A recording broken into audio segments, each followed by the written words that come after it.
This podcast is proud to be part of the TalkSport Fan Network. TalkSport. Powered by fans. Danilo's free. He goes to Gibbs White. Edge of the box. Foley. Yes! Great goal! What a hit from Moreno! Gibbs White! We've only got to done it again! Forest back in the lead. Rewarded Gibbs White. Oh, what he scores! And the City ground goes ballistic!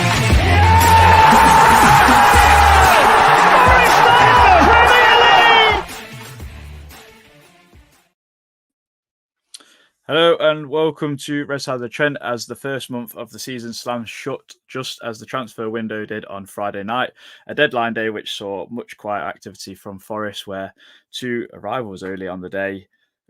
Very, very strange for Forest in the last few seasons, obviously. Joining me are Lee Clark and Danny Wetton.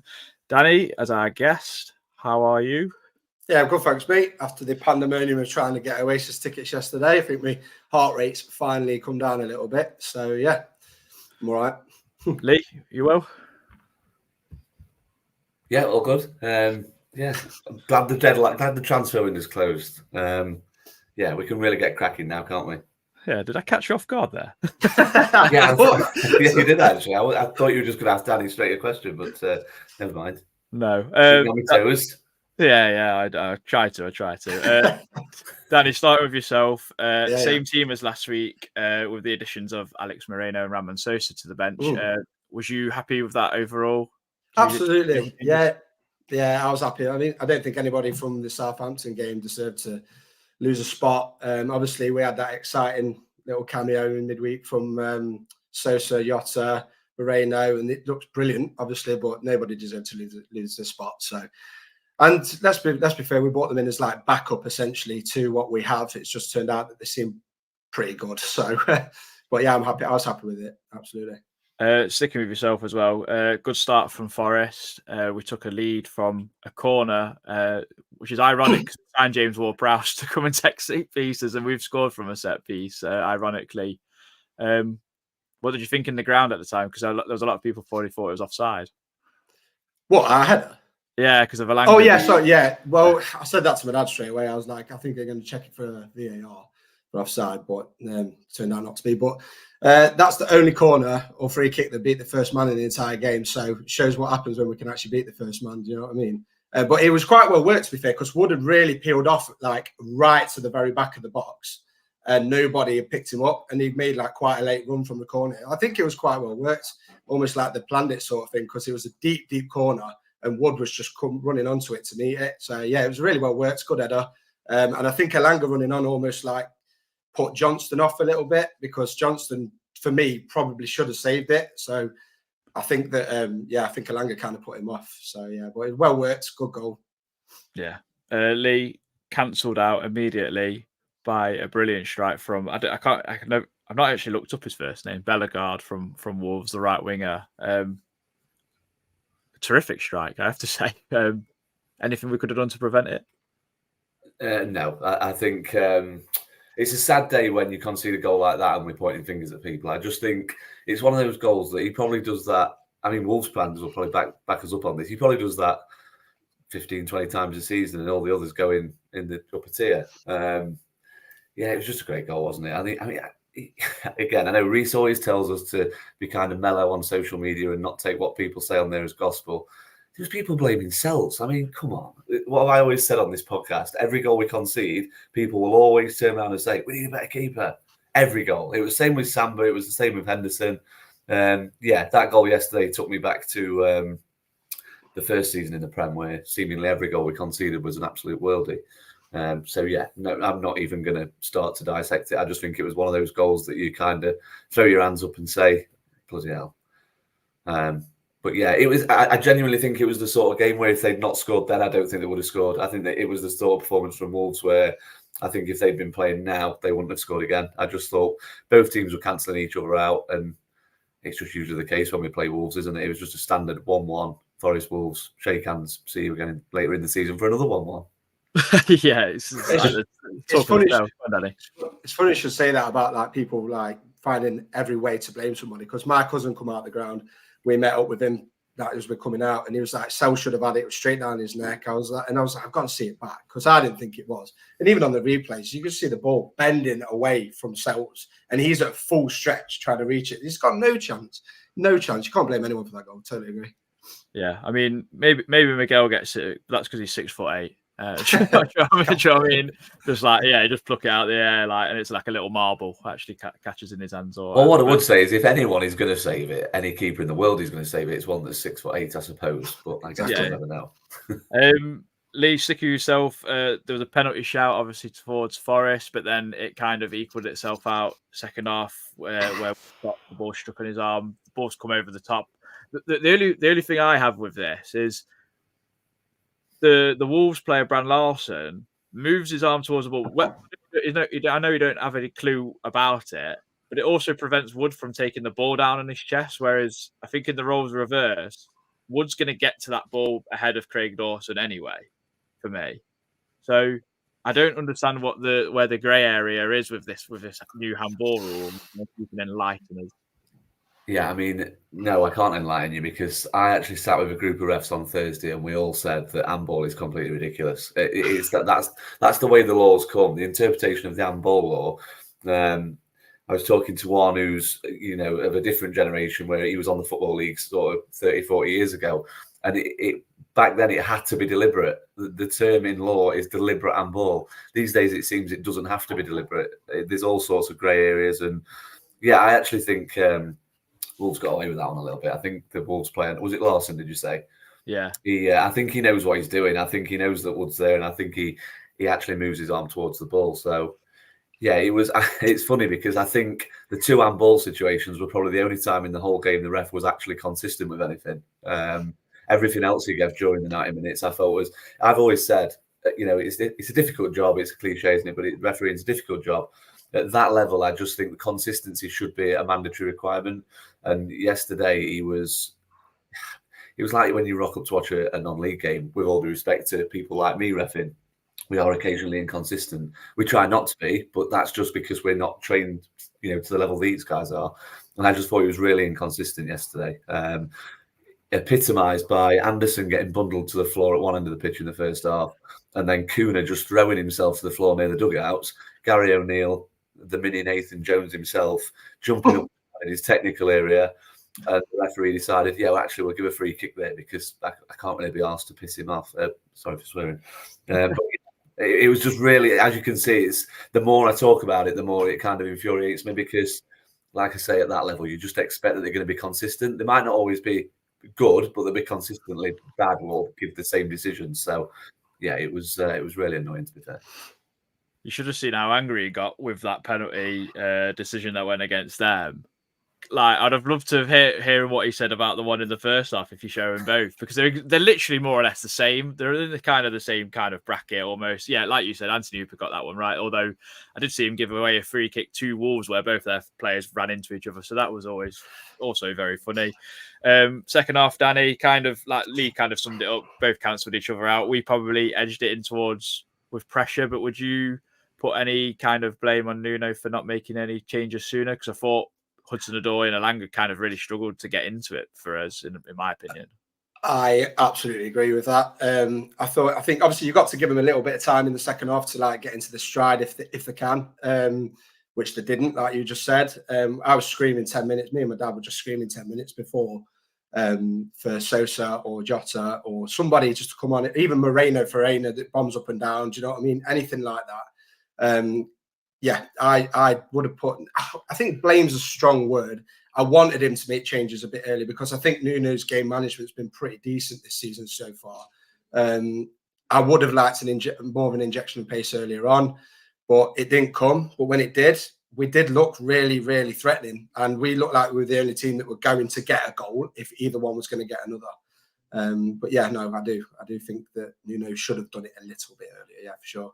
Do you think he's got that concern in the back of his mind where he's like, this is quite a tight game, it could go either way, and do you think that's kind of playing on it? Yeah, definitely. Because obviously the worry is you bring these players on, you disrupt like not the flow of your game, but also defensively. Are these players going to react to how they're supposed to be picking up the defensive positions when we're out of possession? Or are they going to be on it straight away?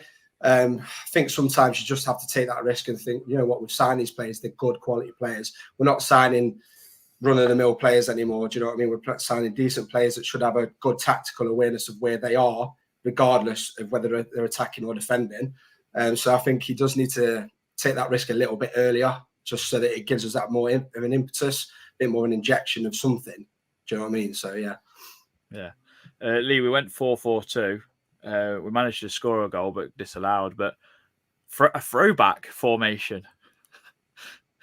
Yeah, I mean, I tend to agree with everything Danny's just said there about the subs, to be fair. I think it's funny because he's kind of damned if he does and damned if he doesn't. If you remember the Bournemouth game, obviously we were leading when he chose to make subs for what we all kind of said on this pod for the sake of it, to give people minutes and a bit of a run out.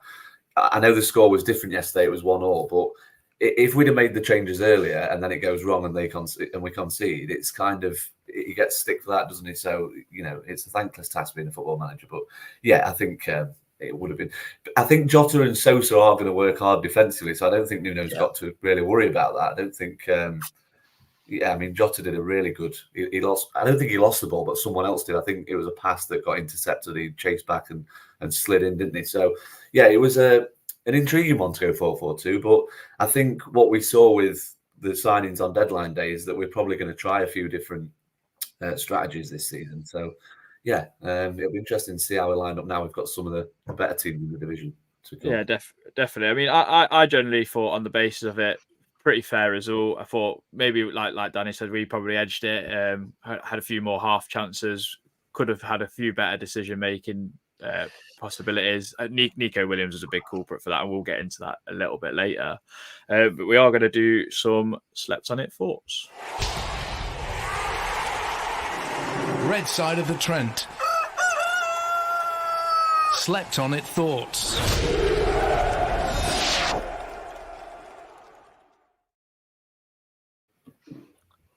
Right, well, I'm going to read Reese's and Christian's first because they gave me pelters last week because I didn't read them, forgot. So Reese's, poor result, ref awful and spoiled the game a lot. Decent start being unbeaten, but shame couldn't turn one of the home games into a win. Anderson really good first half, but Murillo man of the match. Larson pocketed Jekyll and Hyde from Sangare, and Christian.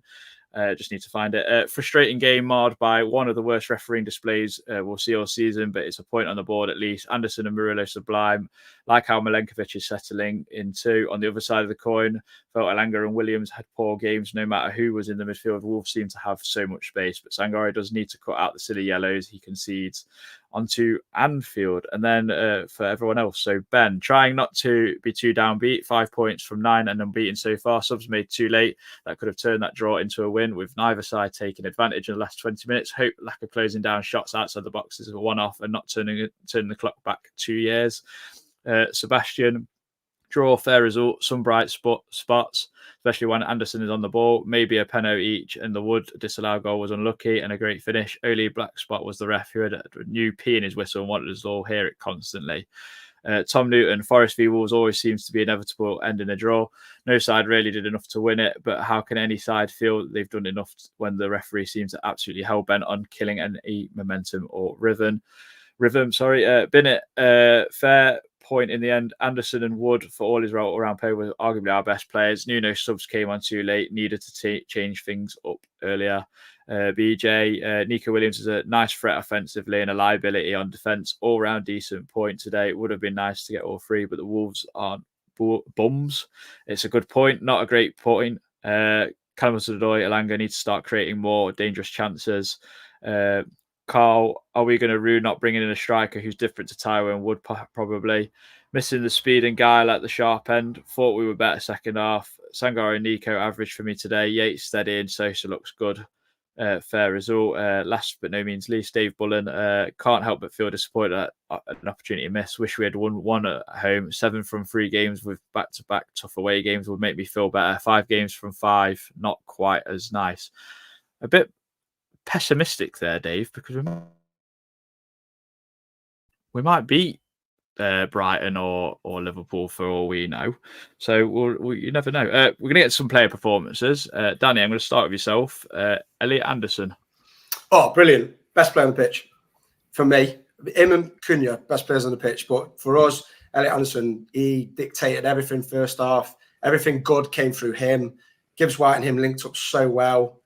Yeah, I thought he was excellent. His ability to drop in and drive from deep with the ball is what we wanted from O'Brien when we signed him. Do you know what I mean? So having that player in your ranks is fantastic. But he also does this thing, which I really like, where he waits and entices the player right onto him. You think he's going to lose the ball, and he never does. He skips the challenge and he's gone through the middle. I think he's such a good signing. Do you know what I mean? I think he's brilliant. So yeah, I'd rate him highly. 10 out of 10 for me yesterday. 10 out of 10. Lee, first player I'm going to give for you is Murillo. Yeah, he was good as well. He'd be close to Anderson for man of the match. I think I agree with Danny. I think Anderson probably was my man of the match as well. Yeah, Murillo, he just doesn't like pre-season, does he? I think he got a lot of stick in pre-season for a couple of erratic moments that led to penalties. But yeah, what do they say? Form is temporary, class is permanent. So yeah, his passing ability is absolutely unbelievable. I actually said yesterday that I think he's now overtaken Michael Dawson for that crossfield ping. I always remember when I was probably, showing my age here, when I was probably like in 13, 14, when Dawson was in his first pomp before he got the move to Tottenham. His ability to ping that ball to a winger to feet was incredible, but I actually think Murillo is better at it. And I think because he's a lefty, it kind of just looks a little bit... Lefties are better at everything. They look easier on the eye at everything they do, don't they? Whether it's playing tennis, whether it's playing snooker. It's the same in football. When he swings that left peg, the pass to Elanga in the first half that went literally pinpoint to his toe was just, show me that on a loop all day long. Long may it continue, because he's. I think we forget that he's so young. And the one thing I did like yesterday actually was Milenkovic. I won't steal anyone's thunder if he's on your list, but having him next to him, I actually think will make Murillo even better this year. I just think like that experience kind of feeds into it. Look at one. Bolly was next to him. Looked pretty good, didn't he, as well? So it's all good. I mean, it's funny about left. We all say this about lefties. When you're kids and you meet a left-handed person or a left-footed person as a kid, you think it's a bit weird because everyone's right-footed or right-handed or whatever. Danny, I'm going to give you a Welsh compatriot in Nico Williams. Do you know what? I wasn't impressed with Nico at all yesterday, if I'm saying honest with you. I think going forward, he was quite wasteful. Whenever he got into a good position, he didn't really do anything with it. Didn't put any good cross in. He'd turn back and lay it back inside. Defensively, it really worried me yesterday. There was one point yesterday. I mean, I was sat U2 right at the very back, so above the Wolves fans, and the balls bounced awkwardly. Milenkovic is two Wolves players. Milenkovic is there. He's only got Nico to head the ball to. It's the only player he can head the ball to, so he heads it to him. And Nico's not expecting it. And they nearly nick it off him and break. I'm like, he just didn't see him at the races yesterday. So I do like Nico. I think he is fantastic. He's been good for us. But I think if that happens in another couple of times, I think you'll find Aina right back and Moreno left back very soon. My next question was going to be how long do you think it will be until that is actually the case? Not long if he keeps playing like that.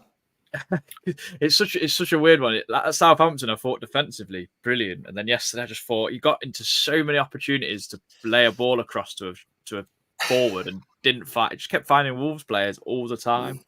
I know he went through a little bit of a purple patch last season where he won like Player of the Month for a couple of months running, but since he came, I think his biggest problem has been his being consistent defensively. That for me, like as a running trait from when he's joined to now. It's a thing. Like he's not consistent every single week, and like a 7 out of 10 every week, be it defensively, and that will be his undoing. So Aina will go right back, and Moreno will start left back. Because let's be fair, Moreno, in my opinion, is head and shoulders above Nico, so it's got to happen at some point. Can I just come in there? I actually think Nico Williams for me has got a touch of the Joe Worrells about him in the sense that it's every game he's making the same mistake now. For me, I think. Christian's alluded to it on this podcast before, and I know that we don't need to get into Christian's view on Nico Williams, but it's always the man in behind. 30 seconds into yesterday's game, they should have scored, and it was because Williams didn't know that his man had just waltzed behind him. That to me in the Premier League is just, you can't keep making that mistake. And I think I tend to agree with Danny a little bit. I think it's going to be interesting to see when we do make that change, because I'm not calling for him to be dropped, because he has had performances where he's been good. Obviously, we're not the sort of people that are going to call for someone to be dropped based on one performance. But if he keeps making the same mistake and it costs us goals, he's got away with it this season a little bit because it's not really cost us goals. But as soon as it starts doing that, Nuno's going to make the change, I think. And yeah, it's worrying that he's making the same mistake every single game. Yeah, he's playing with a number 7 on his shirt instead of a number 2, and then he might. Yeah, he's brilliant going forward. I've got no problems with him whatsoever going forward, to be fair. Well, I have got something problem going forward. Not bloody finding a player in our box. Well, yeah, I suppose so. Finding opposition ones like that is a really annoying one. Lee, I'm going to give you someone who we all expect to have a stronger start to the season. And I mean, he kind of got half an assist last week, but Callum HudsonOdoi has been a little bit, I don't want to say disappointing, but a little bit below par so far. Yeah, I mean, I am the founder of the Callum HudsonOdoi fan club, aren't I? On this podcast. So it's difficult. What I would say is I think it's probably the same with a lot of wingers in the Prem, particularly sort of at teams at our level of the food chain. If you get a winger that's quite predictable like HudsonOdoi, yesterday every time he got the ball, 3 players were on him. That doesn't necessarily mean he's had a bad game. It just you sometimes have to kind of take a step back and give credit to the team he's come up against. And again, I'm a big fan of HudsonOdoi, so I don't know if that's me defending him for the sake of defending him. But yeah, yesterday was a difficult one for him purely because they just clearly that O'Neill had highlighted that he liked to put inside. Every time he tried to do that, there was someone closing him down and blocking him off. So yeah, he'll know he needs to improve, and he'll know that he probably needs to try and become a little bit less predictable with the little cut inside and chances he creates for himself. But yeah, I don't think there's any real cause for concern there. I think, again, like I just said, Murillo, form's temporary. We've had 3 games. You're not going to...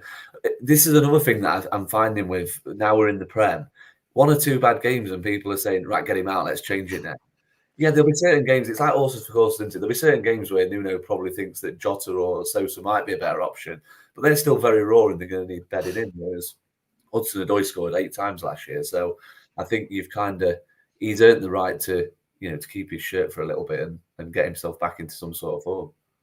Did you want to jump in there, Danny? Yeah. I agree with Lee. And Lee's highlighted a good point there. Like, if they have 2 or 3 men doubling, tripling up on him when he's attacking, because he's predictable, but he's so good at it, then surely that's an onus on the rest of the team to be clever about it, saying, well, they're dragging 2 or 3 players out of position. We need to be clever in how we're using the ball into certain areas, because you can use him as a smokescreen and get into an area where that player's come out of. Do you know what I mean? So it's not just on Callum. I mean, yes, I would like him to be less predictable. Like I think we all would, because if he could just go on the outside a couple more times in the game, he'd get a crossing or he'd get round his man because they're expecting it every time. But if he's not going to do it, use the ball in other ways into other pockets of space where he's creating that because he's dragging players out of position. So it's not all on him; it's on the team to be clever about it as well, in my opinion. Yeah, you see some teams as well, don't you? Where like they'll have 20-minute periods in games where they swap over, and I think that makes it harder for the defensive team to kind of, because it's okay doing that on one side of the pitch, and if the wingers remain where they are, it's really easy to kind of fulfill for a longer period of time. Whereas if they're changing around all the time, it's not always quite as easy for the defensive side. So that might be something for again, not telling Nuno how to suck eggs, I suppose, but that might be something to consider in the future, I suppose.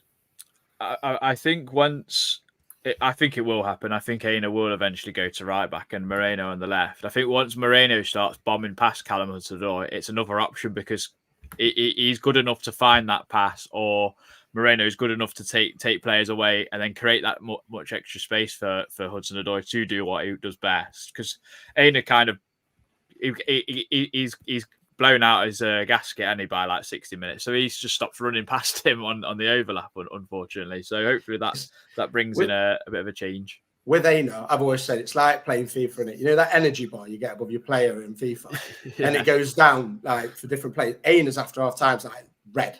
Do you know what I mean? Every game, it's the same. Every game is FIFA energy bars like there after 50 minutes. So it's quite funny. But yeah, it would. Moreno bombing on past him would it creates so many problems, and he's got the energy to get up and down, hasn't he? So And I think something that Anderson does add that we didn't quite say is he will run into them channels every now and then from midfield or make them late runs, and I think it's a really good option to have. And I do think we are tiny tweaks away. I mean, someone's mentioned in the comments about Sangare, and I'm not going to get into too much of an argument, but he is top of the tackles list this season, guys. So he is doing his job. Just thought I'd let you know. He just keeps getting rubbish yellow cards, and he needs to cut that kind of thing out. But I think tiny jumping on Sangare as well, just very briefly. I think I thought about it earlier when Danny was summing up Elliot Anderson's performance. Because I think people are giving him flack, not just because he cost 30 million, but because he's not progressing the game as well as making these blocks on the tackles, which is fine. But when Elliot Anderson's next to him, you don't need two midfielders doing that job.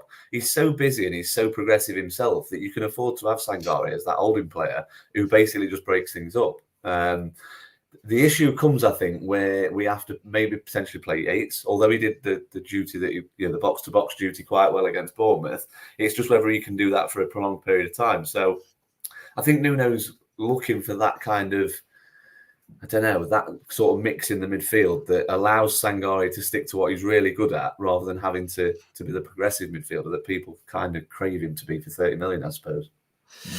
Me and Adam were talking off here about Sangare quite a bit, weren't we? And my thing with Sangare yesterday is I felt a bit sorry for him because I noticed very much in the first half, him and Elliot Anderson obviously sitting. Yeah, João Gomez and who was there on the centre? Lamina. Obviously, they're worried about them, and then they're worried about Bagnall coming in. They're worried about Aït-Nouri, but Aït-Nouri kept coming inverted so much into the centre. He was overrunning, and then Cunha dropped deep into like that midfield space as well. They overran. So Sangare's gone to one, then the ball's popped to Cunha, goes to Cunha, the ball's popped to Nouri.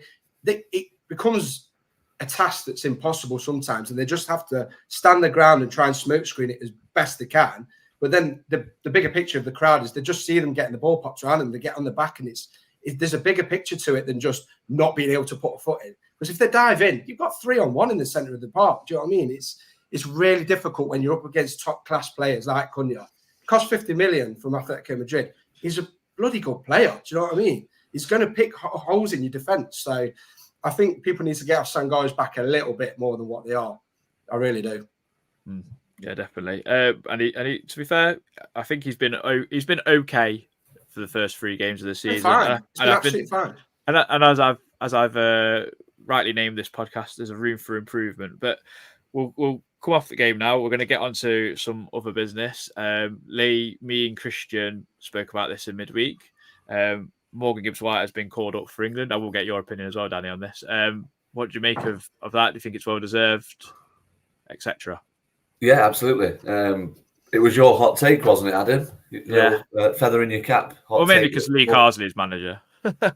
Yeah, I mean, people will say that, and you know what? They've probably got a point. Had we appointed another manager straight away, he might not have got this call up. But I think he does deserve it. He works hard. There's nothing that you run out of superlatives, don't you, talking about Morgan Gibbs White because he's that good. Don't know. I just hope he gets on the pitch now. I just think we've got. I think the beauty for it is that we're in such a poor Nations League because we got relegated, didn't we? However it works, I have no idea. Let's not go into that because that's really boring. But we're playing Ireland, Finland, and Greece.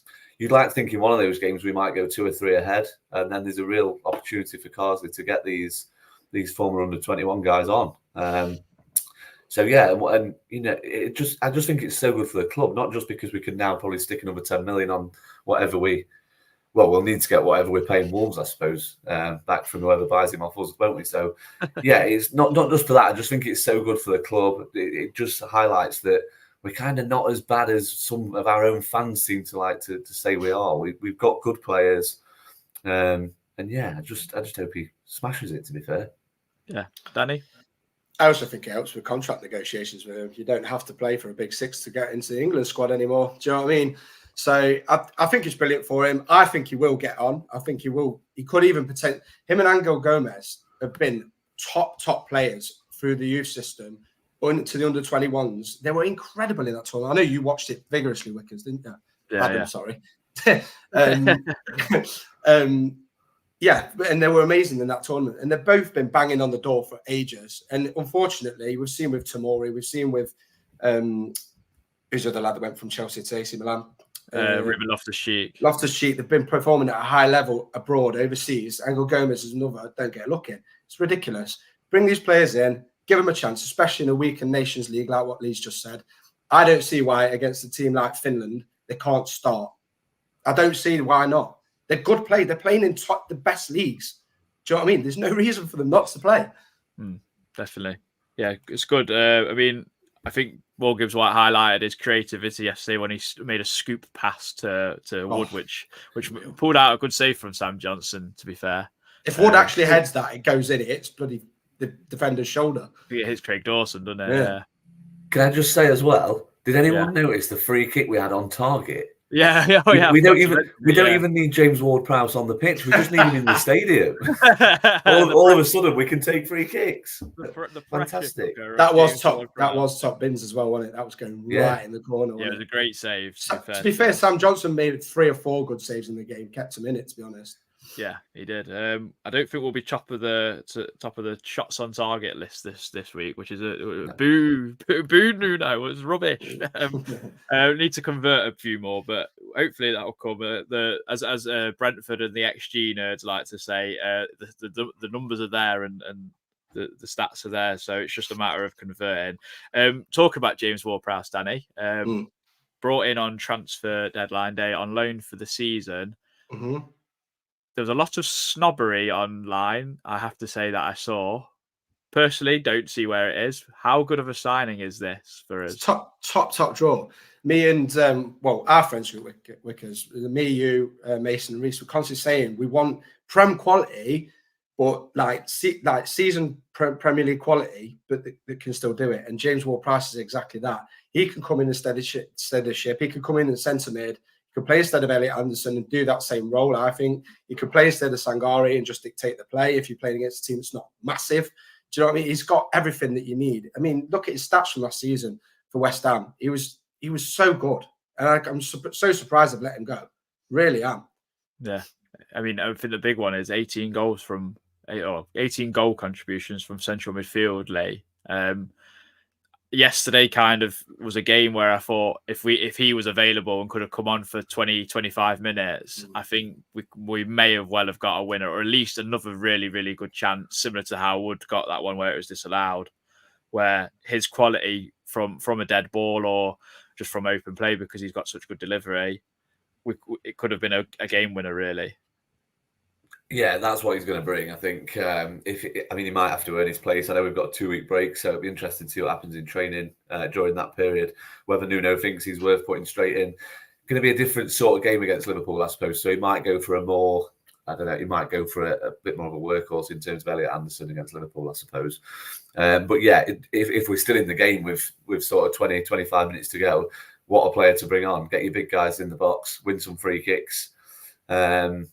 Yeah, he's going to be such a good addition. I actually said yesterday to the lads I go to the game with, I think that pound for pound, that's the best signing we've made since we got promoted, I just think that's the sort of player that when we got promoted, it's funny because last season I had a conversation with someone on Twitter. I think he listens to the pod, so he'll probably be sat there now thinking, I kind of dismissed the idea of us paying 30 million for James Ward-Prowse because I thought 30 million for a 28-year-old was a lot of money. For a club like us, that was my point. But it was no slight on the quality that James Ward-Prowse has. I just didn't think he was worth 30 million. So to get him on loan 12 months later, yeah, I'm all for it. I think it's a really good deal. And I think it's another feather in the cap of the club that they're showing that the recruitment has become far more joined up, a lot more. It's a player we need. It's an area. What we've done is highlighted that our set pieces were so tragic last season. Why not go out and get the best player at taking them in the division?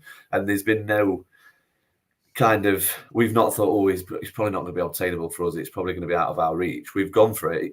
Billy Davies famously said, didn't he? If you don't buy a ticket, you can't win the raffle. And that's exactly what we've done. So yeah, I think it's going to be really interesting. I mean, we did have a little laugh with the lads who we sit with yesterday. You just guarantee that knowing Forest, he'll be the first team where he never scores a free kick or anything like that for us. But yeah, we'll see. I just think such a good signing, such a good addition. And yeah, be interesting to see where he slots in because we've got so much quality all over the pitch now. I think that is the point, isn't it? Where does he slot in? Because we can speculate all you want, because the way we're playing at the moment, it's like Sangare and Anderson. They complement each other. They really do. So you can only really see him coming on as a sub, in my opinion. I can't see him starting anytime soon. And I hope he beats the first man as well, because that's a Forest curse as well, isn't it? So yeah, I mean, I think it's good for the club. I mean, one way to stop set pieces against us by signing one of the best set piece takers in the world. So just take that threat away. Also, I guess in training we can actually like practice against someone who's so good at home. You should be able to hopefully defend a little bit better with weaker set piece takers in the league. Not saying that's a guarantee, obviously, but we've been all right so far. I think we've been okay. I think it's a good signing. It's another weapon. It's another bow to our string, as you call it, or whatever. Yeah, I'm excited to see how he gets on. Morata, Lee. I can't really pretend to know much about him apart from computer games, obviously. But Benfica, the link was there from Pedro Ferreira. I saw a friend who I know through Forest called Owen Reed. He put something about Moreno, Murillo, Morata.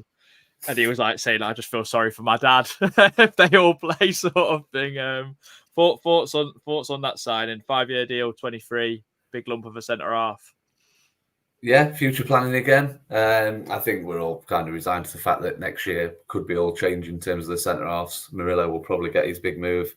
Bolly will probably not be with us because he's out of contract, isn't he? So, yeah, I think, I'm a bit like you, Adam. I don't claim to know. Obviously, I've done little bits and bobs of research on him.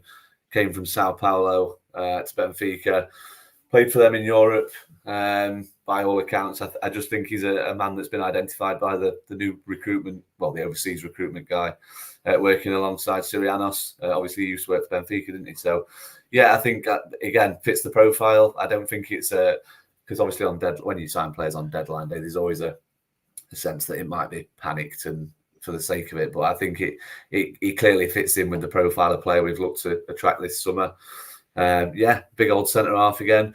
The only thing I've got a little bit of an issue with, and it kind of ties in, I just wish we'd maybe done it with the intention of getting Omar Bamidele out on loan, because he wasn't even in the squad yesterday, never mind when he's available. So yeah, I know that it's funny because I'm kind of being a bit of a hypocrite, because I've said that some of the younger players don't need to go out on loan, they can play in the Premier League too.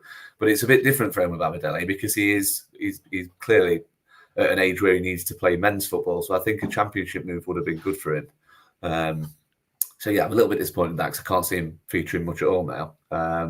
But yeah, again, much like Ward-Prowse, it's going to be interesting to see where he fits in, because Milenkovic and Murillo are both quality, aren't they? So yeah, are we going to go 3 at the back? Watch this space, I suppose. Maybe against certain teams. I mean, Dan in the comments has put Morata, got a look of Figueiredo about him, angry and no nonsense, which I do quite like. Danny, I did want to ask you a question about the striker situation. Obviously, we didn't bring one in, unfortunately. Marmouche posted a video about him, his love for Frankfurt fans, and he actually scored yesterday and got an assist, which is annoying because we could have done with someone like that. Are you disappointed that we didn't get a striker over the line? Yes, but not like distraught about it, because I'm very happy that we weren't held to ransom for a 3rd or 4th choice on the list. Do you know what I mean? I mean, that saga went on for God knows how long, and Nketiah and Jimenez. Obviously, we really wanted one of them. I think either one of them would have been fantastic.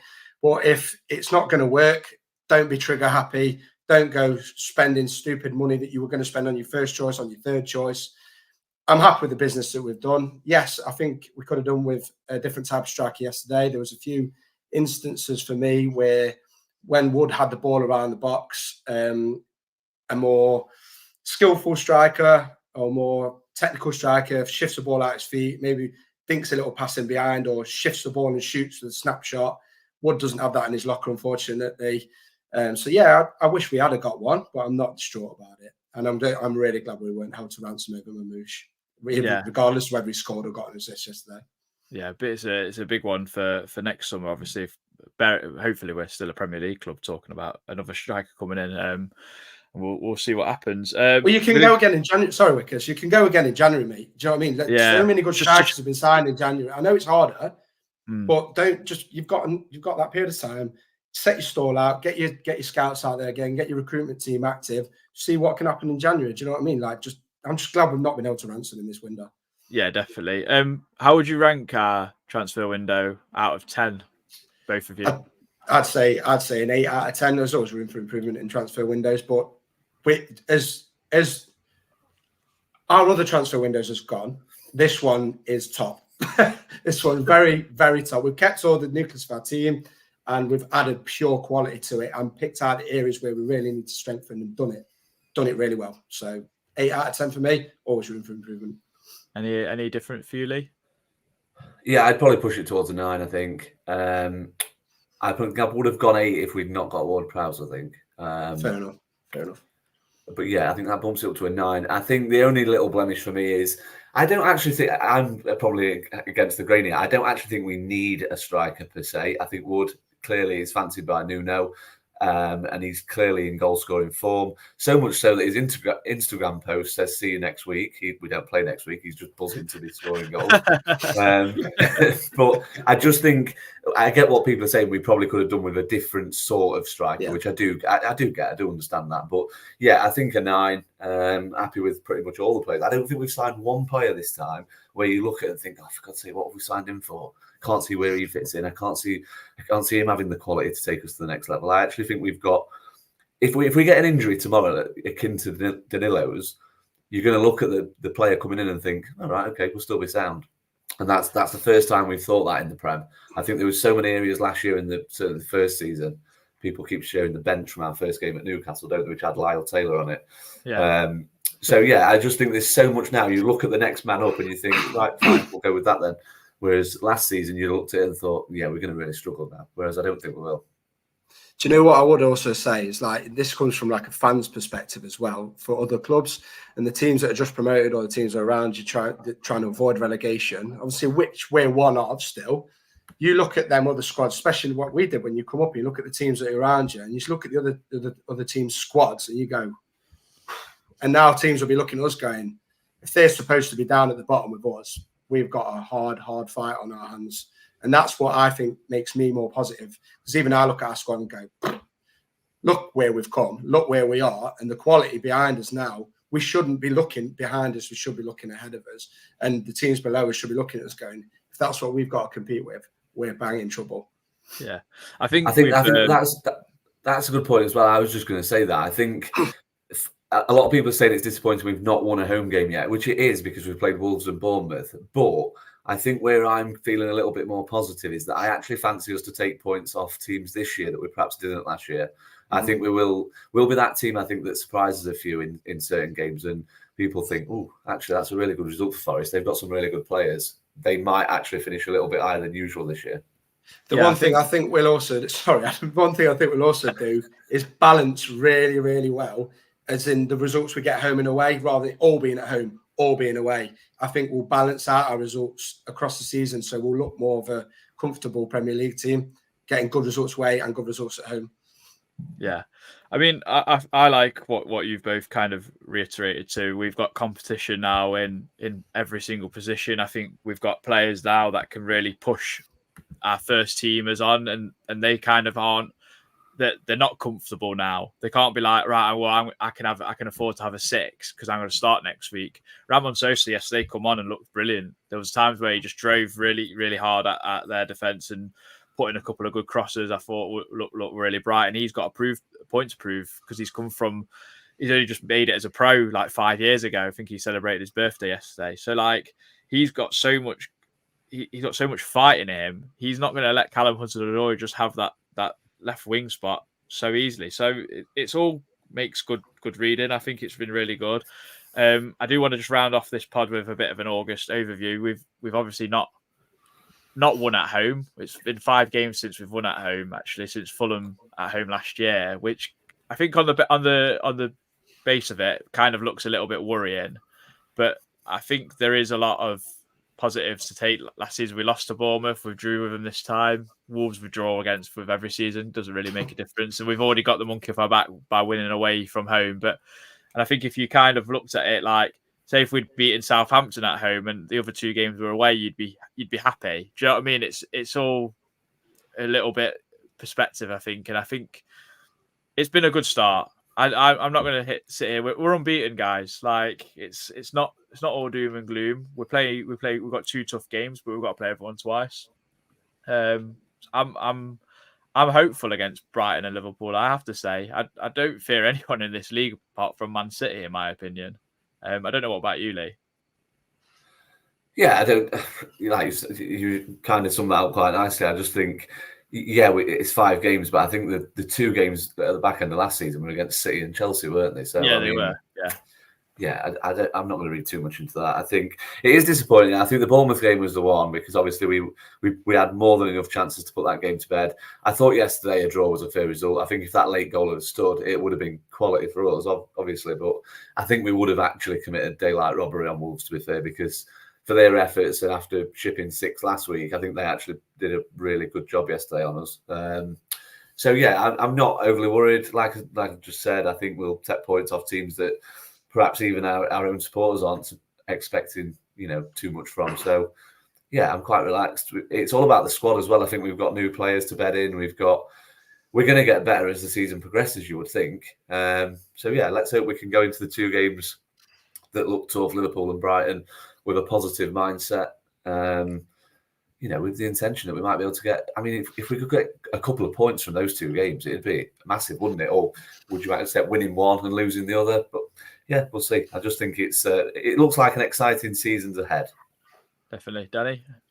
I agree with everything you said about the August review, mate. I think we've been fantastic throughout the whole thing. Even yesterday, when Wolves, let's be fair, a lot of us, including all 3 of us on this podcast, have probably said, yeah, we should look to beat Wolves. Do you know what I mean?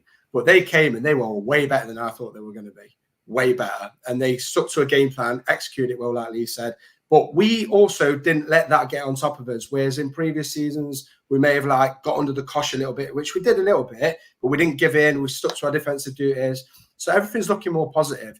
I do agree the Bournemouth one's a bit more of a hard one to take because of when we conceded and how well we had played in that game, the amount of chances we created. Would be nice to go with 7 points into the break, but 5 solid. And going into the Liverpool game away, it's Liverpool, isn't it? Just in my opinion, just go out there and express yourself and have a bit of fun. Do you know what I mean? Because we're not expected to win. Just don't get hammered 6 or 7-0. Do you know what I mean? Just go out, because there's no reason why we can't take that game to them, with giving them obviously respect as well. And Brighton, they're a mid-table team. So I think we can also take it to them as well. Bring it on. Come on, boys. I mean, I think the Liverpool game... Positivity. The Liverpool game definitely lends itself to play maybe the 3 at the back and you play Ward-Prowse, because you think, well, if we get forward and we can get into good areas and then maybe win a free kick in a dangerous area, it's an area where I think we might be able to take advantage of, especially now we've got a few big lumps ourselves to go forward. Someone like Milenkovic might put the fear into a lot of people. I mean, he was brilliant yesterday, quietly brilliant. I think he went a bit under the radar personally. But Lee, who would you say has been your player of the month? Oh, caught me off guard a little bit there. Good question. Player of the month. Tricky. I'll go unpopular. I don't really care. I'm going to go for Sangare. I think he's in the team to do the dirty stuff, and he does it very well. He's top of the charts when it comes to, is it tackles or blocks or tackles, something? Yeah. He's top of the pops in something, and you've put me on the spot, so I'm going Sangare. that will boil a few people's blood. Very good. Danny? Mine's Anderson. Anderson's been quality. Anderson's been absolute mustard since he's played for us. You can see why Eddie Howe just didn't want to let him go. You can see why he said what he said after he told him to us. So, yeah, long may it continue for Elliot. I think he's probably be up there. I think come the end of the season, he'll probably be up there with one of the signs of the season across the whole Premier League. Yeah, that's fair. Sorry, Adam, not stealing thunder. I'm just going to give extra credit to Chris Wood as well, because What I do like about Chris Wood is in terms of our fans' opinions of him, he's gone from one end of the scale to the other. He quietly goes about his business. He keeps scoring goals. And yeah, I just think Chris Wood strikes me as a really good player to have in your dressing room. And I've always kind of defended him, even from the off when I shouldn't have been defending him, I guess. So yeah, he's come with a big price tag for a player of his age, on big wages, but he just gets on with it. He doesn't worry about the noise and what people are saying. He just gets on with scoring goals. So a special mention to him as well. Adam, who's your player of the month?